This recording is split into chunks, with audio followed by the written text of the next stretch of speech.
DM Live TV, your #1 digital channel for business, entrepreneurship, and innovation. Welcome once again to another episode of DM Live TV, where we bring you all the news, well, not just the news, but everything business, entrepreneurship, and innovation. And today I am privileged to be hosting a gentleman who is, well, he's an extraordinary gentleman. I've had the privilege of knowing him personally and interacting with him also closely. And I'm excited that we're in this space again together, just sitting across from each other and having a conversation. So this is a conversation, and this is none other than the CEO of Brighter Monday Uganda, and I'm going to invite him to introduce himself, and then we can get into it. Thank you, Tom, for the kind words. Really, my name is Ntambirweki. I'm the CEO of Brighter Monday, as Tom mentioned. We've known each other for a couple of years, and I'm very happy to be here. Well, welcome to the show. Thank you, Brian. It's good to have you. So, good Mr. CEO. Wow. So really, we just want to get to know you a little more. Okay. So tell us a bit more about your background, where you've come from, in terms of is it academic? Like how do you get to be CEO? So I went to school here for all of my primary and secondary education, and then I went to the UK for my first degree. Came back to Uganda for a few years, worked in education, and then I went back to the UK to do my master's. I did my first degree in accounting and statistics in London, and then I did my master's in finance and investment from Edinburgh in Scotland. After which I came back to Uganda. I wanted to do investment banking because of the degrees I did, but then I realized quickly that the market here was not very ready for a career there. It had very, very few options. And so that's how I ended up at Brighter Monday for the first time as a marketing manager. This was like what, 2015? Yes, 2015. 2015. 2016. Okay. So we made a lot of noise. I learned a lot. I loved a lot of noise you guys made. Yeah. I mean, you became the household brand in like job. 6 months. But then I think most importantly, like, because I was doing marketing for the first time, and before I was in accounting, I was in finance. At first I was very scared about that transition, but then as it turned out, digital marketing is very numbers based, so I could transfer my skill set to that fairly easily. So that was very, very exciting. After that, I worked back into education. I became the marketing director for Virtual University of Uganda, which is now Nexus International University. I became a global shaper with the World Economic Forum. That was until I turned 33. And then I recently have also become a MasterCard Foundation mentor, where I help some people who are in the University of Edinburgh just do a bit of mentorship. And yes, earlier this year, I got appointed as CEO of Brighter Monday. After this, it's been a journey really, over 10 years, working, building different skills. And plus my education. So I think all of those things coming together have led me to this point. So I could say that you're probably among the youngest CEOs in this nation, because I think so. You mentioned somewhere you are 33, so you're giving us a hint, basically. Like you're not too far from there. How have you been able to get to that spot pretty quickly? Because most CEOs, especially CEOs of working with multinationals, are now a bit older. So maybe there must be something special, which I'd call your superpower. So like, what's your superpower? So I don't even know how to answer that question. I think it's being very prepared. First of all. Secondly, I think I did a lot of things when I was young. I graduated when I was 20. I finished my master's when I was 24. I joined management slightly after that when I was about 25. So I managed to rack up quite a bit of experience very early. And that's because of my family. Like they pushed me to be able to achieve all that at such a young age, So now at this point, I've worked in different parts of a business. I've worked in finance, I've worked in operations, I've worked in marketing, and I've done general management. So it's a culmination of all those things coming together, right? Where you find that, like, now, much as I'm young, I've actually spent quite a bit of time working, over 10, 11 years, right? Which is what has primed me and gotten me to where I am today. Okay. Yeah. That's interesting. I think now that you mentioned how you've worked in all these business areas, it all makes sense how it comes together. How important do you think, like, young people need to become multi-skilled? Because I think some people find it a bit of a challenge when they are, I'll use the word talented, right? Yeah, right. So they find that they're multi-talented, yeah, and then it's a big issue. They're not sure, where do I go from here, right? How do I touch on it? So which skill to prioritize? Yes. Like, so how have you been able to say be in operations and then focus on operations, and then come out of there and do numbers so how? So I would give two pieces of advice, right? Because if you have a skill like a lawyer or a doctor, you start specializing in one particular area within that, right? Or you become like a corporate lawyer. Yes. And you have to focus on learning that skill to the core, right? So maybe the formative years of your career are not necessarily focused on you becoming a managing partner, but learning that skill to the point where you're invaluable to an organization. In other areas, especially to do with business, you have to be versatile, and you have to go with whatever opportunity presents itself at the time, right? So if the opportunity is for you to build accounting skills, so in my case, what happened is that I had built experience in financial and operations, and then I got an opportunity to become a marketing manager, right? Yes. So that shift simply happened because of those circumstances at the time, but I took it on. And like I said before, I was like, how am I going to go from, coming from investment banking to marketing? It didn't add up, but I thought of it from another perspective, because now I was going into a management position, and then I sort of learned on the job, and then now looking back at it a few years ago, I have these various skill sets, dealing with different facets of things within one organization, which is ideally what a CEO or a general manager should be doing. Exactly. So the advice I would give is, don't be afraid to take on opportunities. That's it. Much as you would think they don't fit within what you've crafted or what you dreamt of, you have to think of it from the perspective of, there's an opportunity here. Grab it. Exactly. Where is it going to take me in the long term? The second thing would be, it can't be short-term thinking. You have to think about it from a longer-term perspective, right? So if you do this now, in a couple of years, what benefits is it going to be to you, right?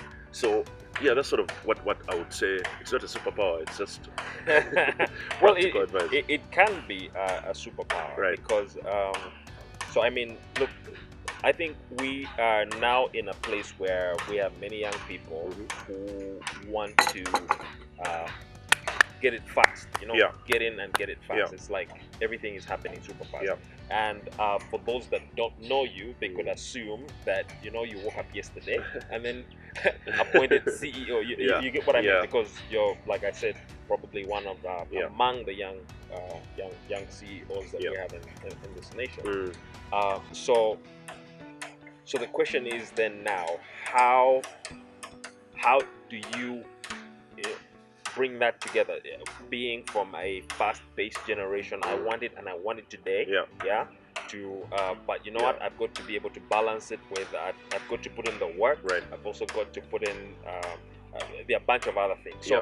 So you've touched on how having transferable skills and being multi-skilled has helped all of it, but what are the other things that have actually contributed to this journey for you to be able to come to that place? Because from here on out, like your CEO, there's no you can't come from CEO and then be marketing manager somewhere else. No, like it's going to be CEO after CEO. And then thank you for that. Those blessings. So the other thing I think would be around networking. You really have to keep your network strong. And keep abreast of what's happening around you, right? And when you do that, you now start getting to become more aware of opportunities, right? And even at work right now, when you're doing partnerships or you're doing business development, whatever it is, majority of that comes from your network. Which it's a very, very important thing, right? The other things I would touch on around that, you talked about transferability of skills. Yes. I would also think the way you treat people, how you manage, right? Yes.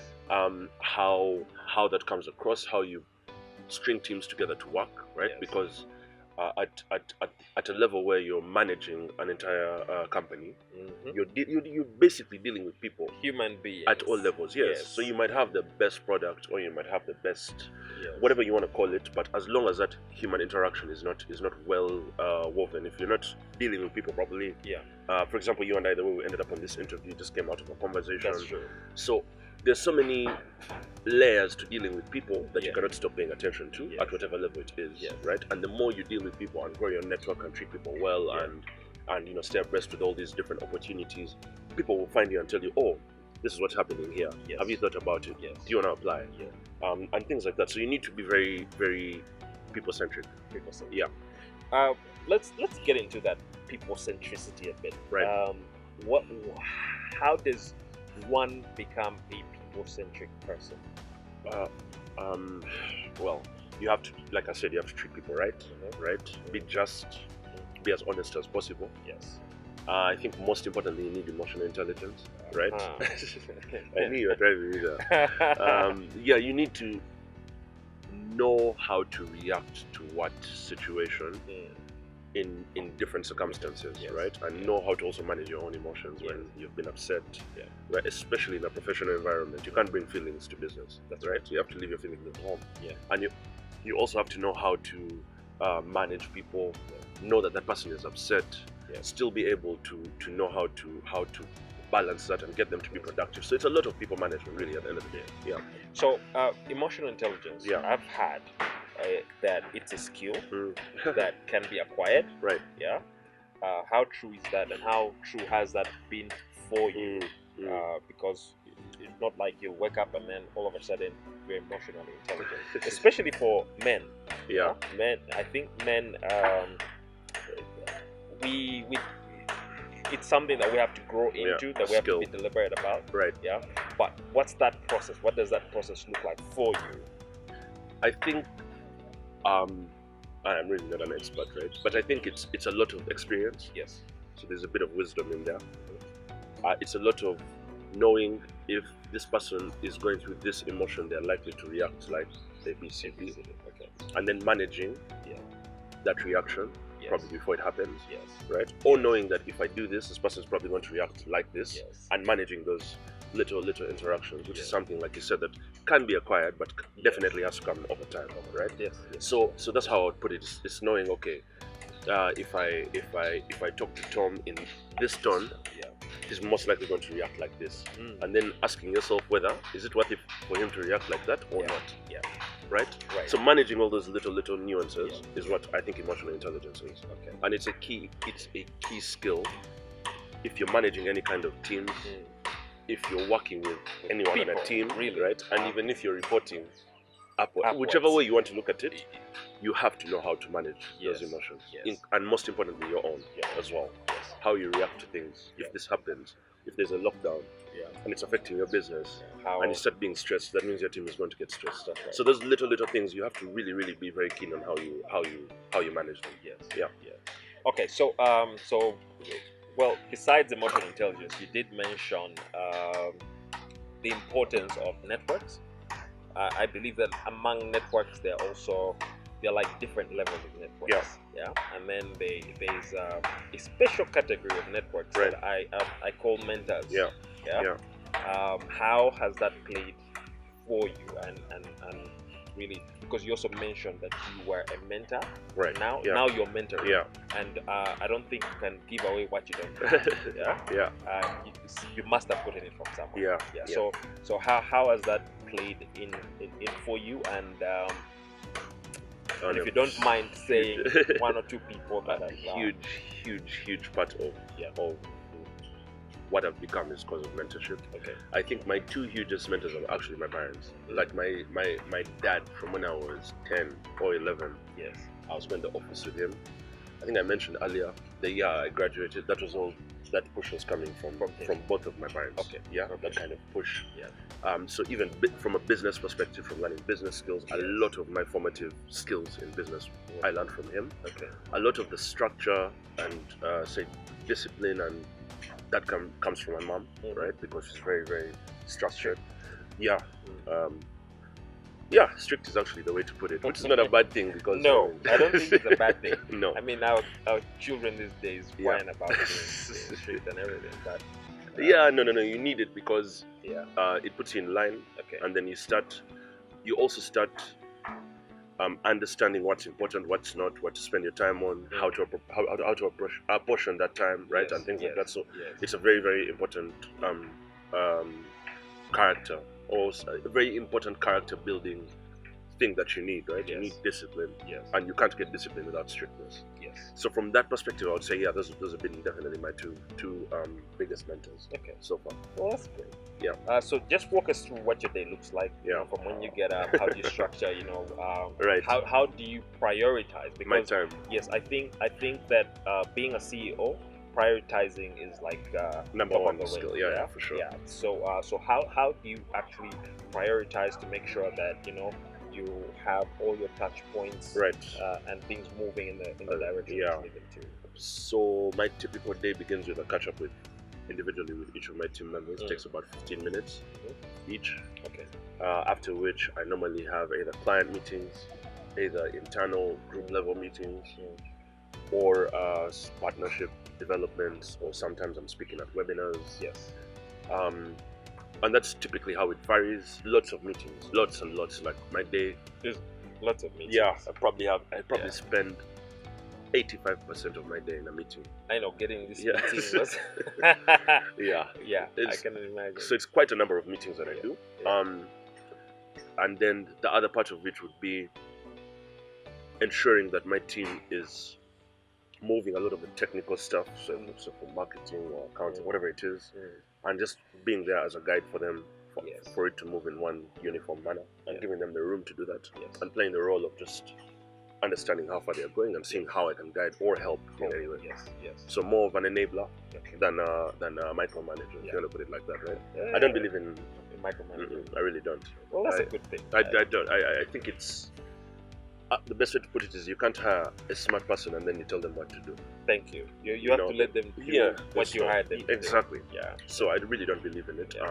I try as much as possible to enable, right, and be there as a support structure and a guidance perspective, as opposed to being very granular about what are you doing, have you? No, I can't do that.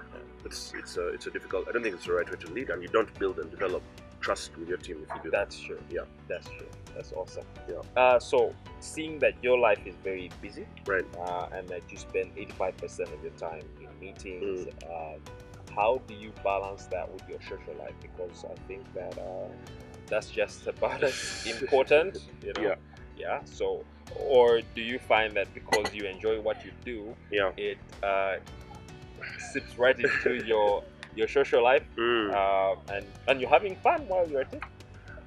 Not that I'm not having fun while I'm at it, but I'm super busy. Yes. I do not have the answer to that question. Well, that's a balance I haven't properly found yet. Okay. I would say it's actually one of my biggest challenges. Is like how to balance, because the stress that comes with the territory is quite high. And then of course family takes precedence always. Yes. But how to balance doing what you have to do while also managing to stay in touch. Relax, It's it's difficult. I can imagine. It's very, very difficult. So I try to do like Sundays. I'll catch up with everyone. We have a family group chat. Sometimes there's so many messages. I'm sure right now there's quite a number of them. Yes. Sometimes I just don't get time to read them, and then they get upset, which is, so it's tricky. It's a very, very tricky. It's a tricky balance. I don't have the answer to that question. You don't have. No, not yet. But I'm hoping with time and some mentorship. You'll be able to strike a balance. So you're busy a lot of time. I mean, a lot of the time you're busy. 85% of your time you're busy. How has that affected your relationships? So it's affected them in terms of time spent. It's tricky. It's like actually something I haven't adequately figured out. I'd say it's my biggest challenge at the moment. Okay. But also considering this has been happening from March, and there was a lockdown in between. That's right. And the lockdown was like an accelerant. Like they poured fire on, on multiple issues. So that's true. That's really something that like I'm trying to figure out at the moment. I'm hoping that I will. I mean, inevitably I have to, because family is definitely the most important thing. Yes. But there's no growth in comfort, right? That's true. You'll have to. It will always be an uncomfortable situation if there's any kind of growth that's happening. Yes. Which is something that I realize. So it's something that I'm actively working on, trying to figure out how to balance, especially because the business is young, team is young. Yes. We had just started. We had a lockdown in between. Yes. We're just trying to get back on track now. We're growing quite fast. We obviously have business objectives that have to be met. Yes. You're balancing people working from home. It's just been a lot going on. Too many moving parts. Too many things moving at the same time. Yeah. But it's definitely something that like I am very, very conscious about, and I'm actively trying to work on and figure out how best I can reapportionate that time, right? Yeah. So just before we get into talking about Brighter Monday, what would you say have been like your core values? Like, you know, no matter what happens, you do not deviate from these things. Like, you know, they've been your guiding principles. Okay. Yeah. Honesty would be the first thing. Like, I mean, you know, lying always has some very, very unnecessary repercussions. That's true. So that's the first thing. That trust is a very key thing. Yeah. And trust is built on honesty. Yes. The other would be perseverance. You know, you have to persevere through whatever circumstances they are, right? Yeah. However bad it might seem, there's always light at the end of the tunnel. That's true. Hard work, right? You have to put in the work, regardless of how you look. However, whichever way you want to look at it, you're definitely going to, at the end of it all, have to put in the time. Yes. The other would be around, I think things we mentioned before, relationships, very important things, right? Yes. Interpersonal relationships, guiding them. You know, I have friends who I've had since I was like in primary school up until now. We're still friends. So that's a very, very key thing that's at the center of everything I believe in. Okay. I think I already touched on integrity. That goes hand in hand with honesty, trust, and trust. I think that's it that I can think of right now, really. But there's probably more. Probably a much longer list. But that's what those I are the hold core. there. Those are the core. Yeah. Okay, so let's get into Brighter Monday. Right. I mean, you are back. Yeah. And in a big way. I mean, 2015, 2016, I think those were huge. I mean, you made so much noise. I think you are known in every part of this country, right? Because you are on TV and everything. Yeah. Then you had to pull out. Yeah. But now you're back. So, question is, what motivated to come back into the market after a pull out? Right. And then what's the deal? Yeah. Okay, maybe I'll start with the pull out. Yes. The pull out happened because there was a merger. Yes. With the parent company. Yeah. Which was One Africa Media before. And then another company came through called Ringia that's now formed that merger between those two companies. Yes. But primarily the operational side of things is being managed by Ringia. Okay. Ringia is a huge Swiss publisher. It's been here since the 1800s. Oh, wow. Their operational efficiency is on another level simply by being here for that long. Yes. So at the time they pulled out of Uganda to focus on streamlining operations in other markets, Nigeria, Kenya, Ghana, and the rest. Yes. Which they've managed to do now. Okay. But they still saw the opportunity in Uganda, so there was really no pullout. It was the Ugandan office was being run out of Kenya until it got to a point where it couldn't be anymore because the market was still responding to the services being offered, which is why now the re-emergence is there. Yes. In terms of the outlook, I think there's several things that are going for us, right? Notwithstanding COVID, of course, that has slowed things down, cut our GDP growth in about half. Yes. But if you look at sort of the medium to long term, the prospects are out of this world, right? Just alone the oil and gas industry, Yes. with 15 to 20 billion dollars coming into the economy over 3 years, Wow. that's our national budget, basically. True. Right? True. So if you look at the amount of activity happening in construction, in oil and gas will have a ripple effect on Yes. other Across sectors. yeah. If you also think about just the growth we had even without the oil and gas, right? There's a lot going for this country, for sure. Yes. The government has done a lot to create an environment for people to invest and grow money, right? So if you're in recruitment, all of those people are going to need all of those companies are going to need people. Yes. Right? So what we've strived to do is create a product suite that works for everyone, right? Our core is technology, and with technology comes better efficiency, right? So at the core of what we're doing, we have first-class tech. We're using artificial intelligence, we're using machine learning to be able to deliver on products. Yes. At the core, we are able to give people's jobs prominence, Yes. right? Which is what ideally a job search should do. Yeah. But we've gone a step further to say, okay, there's different types of companies. There's SMEs, there's corporates, there are different players really at different levels. Yes. So we've developed a product suite that matches With anyone. Yeah. First and foremost, in terms of size of company. Yes. Secondly, in terms of position, right?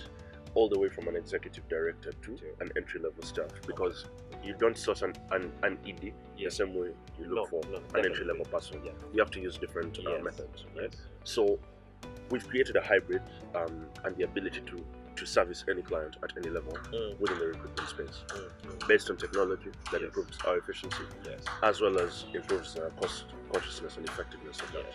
So yeah, we've always been at the forefront of leveraging technology for recruitment, and now better operations, better tech. So we're much more prepared and much more ready to serve our clients on any level. Yeah. So for a CEO or company owner that's watching, like how can they get onto the platform, and how can they use it to get people quality people for their organization? Right. So the easiest way would be to go onto the website www.brightermoney.co.ug. And then when you go to the employer section, you'll find a form to fill out that will request a call. They'll reach out to you very quickly. In terms of how we ensure that the people are quality is we do a very, very valid needs analysis of what somebody's looking for. And after understanding what the role is, what position they want the person to play, we now start sourcing. Depending on the level of complexity of the role between entry level and senior level, we're able to either use the website's technology or take it offline, and we have an in-house recruitment team that will be able to recruit or headhunt, right? Especially on the senior levels. I think that's appreciated that you both have hands-on off of technology and beyond technology as well. And then for a young person, or maybe even an older person that's looking to find employment, what's the walkthrough for them? Still go back to the website as well, but this time you stay with the job seeker side of things. We basically have a digital CV, which would be a profile, and you would go, fill in your details, what your education is, what your experience is, and then this will populate a CV, right? And then on top of that, you job seeker would sign up for alerts in their particular field. So if I'm an accountant, I would sign up for alerts in the accounting field, and then those come directly to your inbox each and every time there's jobs out there, right? So I think on average we do probably about 120 to 150 jobs on the platform. Oh no, per month. Per month. Right. Yeah. Which is quite. I think. Yeah, it's not a bad number really, because that's really what's out there in the market, without of course counting things. Government is the biggest employer, right? But we don't put their jobs up on our platform because we can't control the process. The digital CV we were talking about would not apply. So it would not be a very good way for us to provide value for our job seekers, right? So anyway, so mostly it's private sector. Okay, that's great. So I see Bright Amanda has awesome plans. What's the plan for like the next 5-10 years? So to set up good operations, be efficient in that regard. And of course, the other things are continuous improvement in technology. We're continuously thinking and innovating. Our product team is continuously thinking with our own buy-in on how we can do that better. Yes. Obviously, serving more clients within the same space and providing more services within there, right? So, could be anything to support job seekers, could be to supporting, just basically getting better at what we do. Our Ring Here One Africa Media, one of the things we say and strive for is 1% better every day, because small incremental changes build up, right? They do build up. Yeah. That's true. Compound interest. Yes. So that's something that we take seriously. We are continuously getting feedback from our clients, applying that feedback back into the products, right? Yes. So in terms of the 5-year plan, it's really to retain our position as the best job site and dominate in that regard. That would be really what would be great, right? Yeah. And also ensure that whatever we are serving and delivering is continuously moving with the change in the job market, right? So we don't want to be reactive.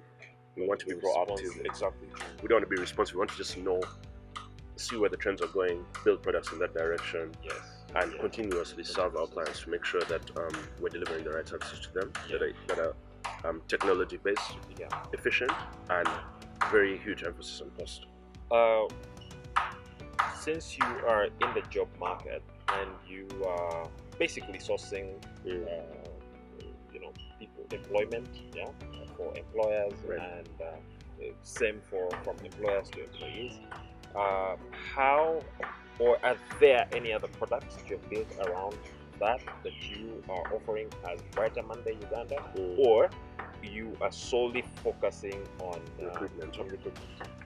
Well, there's a number of things, because we have quite a bit of data that we can use. And when you have data and you have tech, when you have multiple points of data, there's quite a number of things you can do.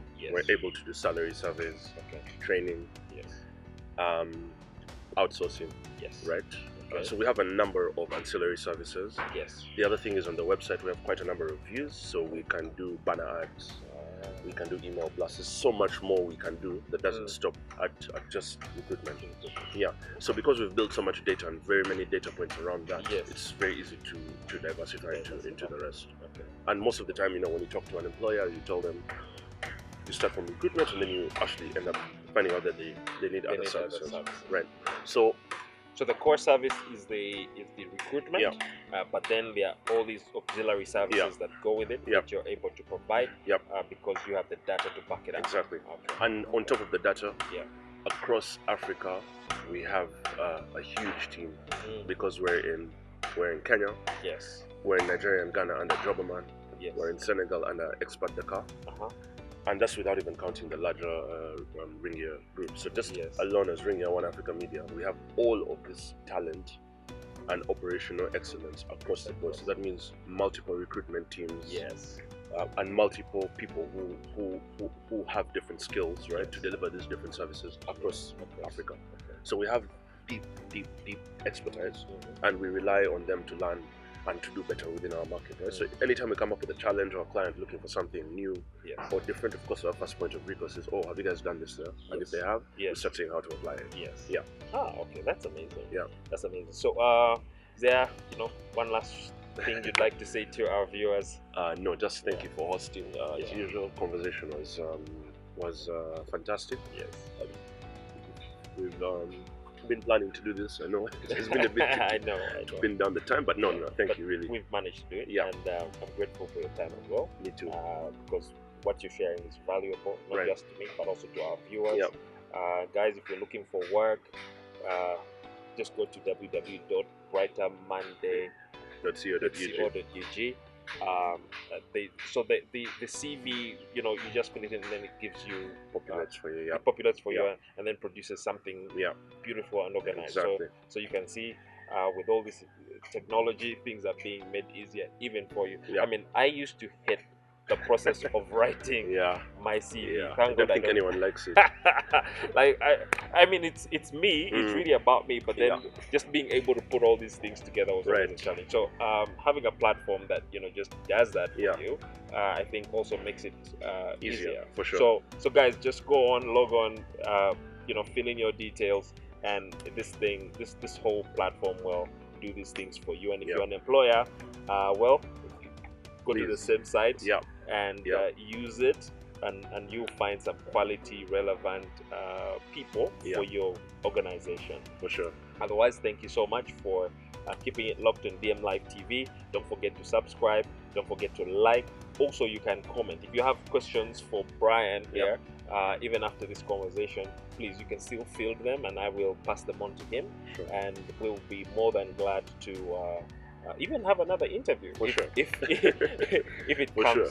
if it No comes worries. to that. Yeah. So keep it locked in DM Live TV, and thank you very much for your time. Okay. Good job. Thank you, guys.